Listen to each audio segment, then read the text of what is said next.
Wanda Maximoff sa Earth 616 may mas malalim at mas madilim na sikreto. Hindi si Wanda ang tunay na banta, si Dr. Stephen Strange mismo. Matapos ang mga pangyayari sa Multiverse of Madness, naging desidido si Strange na itama ang mga pagkakamaling nagawa niya. Kasama na ang mga pinsalang dulot ng multiversal travel at paggamit ng Darkhold.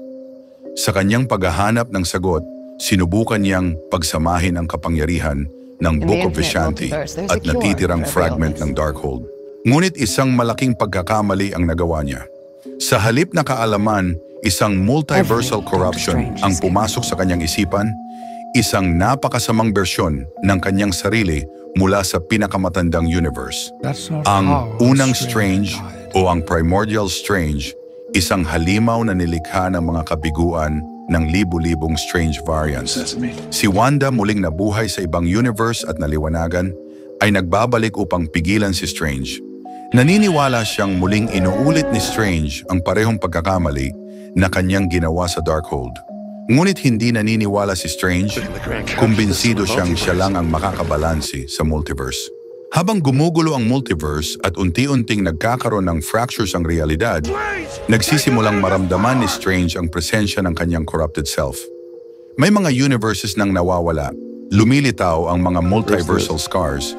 Si Primordial Strange ay nakakawala at siya ay nagpapanggap bilang si Steven. Sa isang twist, lahat ng strange variants ay unti-unti nang pinapatay ng isa sa kanila mismo. Napagtanto ni Strange na siya ang problema. Ngunit sa halip na sirain ang sarili, gumawa siya ng desisyon.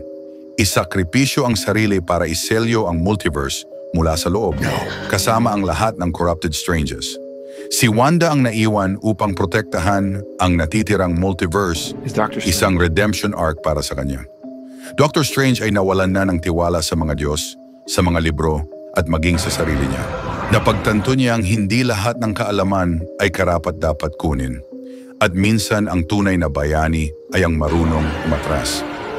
Si Wong pala ang nagtatago ng nalalabing pahina ng Darkhold at ito ang ginamit para tulungan si Wanda? O baka siya na ang susunod na target ng corruption?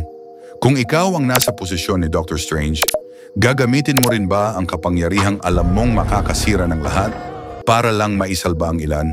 Ikaw, ano ang kaya mong isakripisyo para sa balanse ng lahat?